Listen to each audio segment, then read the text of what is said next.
The SYK inhibitors have been around for a while, been fairly disappointing, I guess is the best way to say it. There's the sirtullatinib, which is a combined pathway SYK and JAK inhibitor. You have some experience with this drug, and is that what we need to be doing from now on? Is looking at dual pathway inhibitors? It's an interesting question. So, in the old days, we had these multi-kinase inhibitors, and they used to be called multi-kinase inhibitors, and they had some activities. Then these precision medicine came, and it was very fashionable. Everybody wants to then use a more precise. So some of these multi-kinase inhibitors overnight switched to, say, SYK inhibitor or BCL2 inhibitor or so forth. Although they are still multi-kinase inhibitors, but they go by the lowest IC50 that produce inhibition, and then they label the drug differently. So I think what I'm trying to say that the field is moving forward with combinations. If you have a drug that hits multi-kinases, probably better than just single kinase. If the disease is not known to be driven by single genetic alteration, this is not a CML. So probably screwing up a couple of kinases is better than just one. And if you can do it with one drug, it's probably better than 2 drugs or 3 drugs.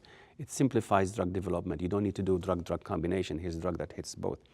So we need to look at this now in a different way. And it is okay, it's not too selective. It's okay to hit more than one kinase.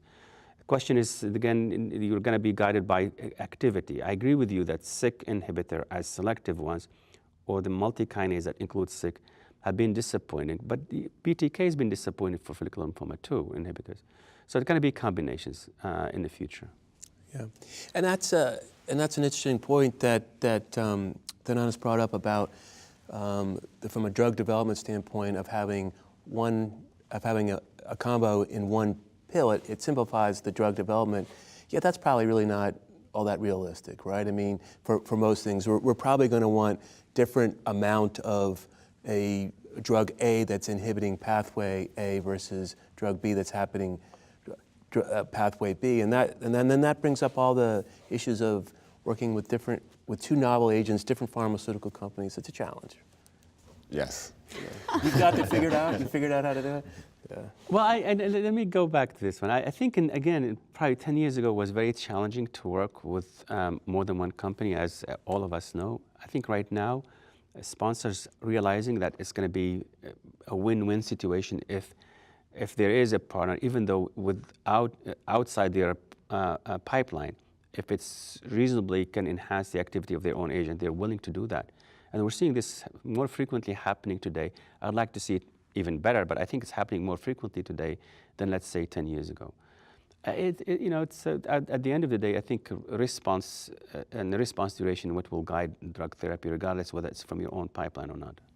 And I think broader adoption of molecular testing will help as well, because if it's done now more common, even in the smaller practices, if they, for example, see patient with EZH2 mutation, they can actually refer it to tertiary center which have a trial. It may not be cost effective to open this particular trial at the center which sees few follicular lymphoma patients, but if they do see mutation, then they'll be more likely to refer this patient.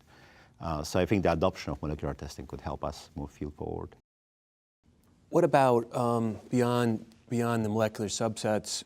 In the solid tumor world, it seems like these mutations that are much more important in terms of the next generation of therapies, but we have some tools that are available to us today that in the clinic, such as hypomethylating agents in combination with chemotherapy. There's some data with R-CHOP in that. So yeah, I mean, many lymphomas, follicular lymphoma included, are largely driven by changes in the epigenetic changes, right? And change one gene, and that has an impact on thousands of genes downstream. EZH2 is a perfect example of that. How do you change it? So azacitidine has been around for a long time in myelodysplastic syndromes. We're currently studying it in diffuse large B-cell lymphoma in combination with chemotherapy, but we do think that it has some rationale potentially in indolent lymphomas as well. One of the challenges is that those hypomethylating agents theoretically have to be incorporated in the DNA of proliferating tumors, and if the proliferation rate is very low, maybe it won't work. But there may be other ways by which they work, including incorporation into RNAs or mitochondrial DNA. So I think we'll see. I think that it's definitely a field that's ripe for more research.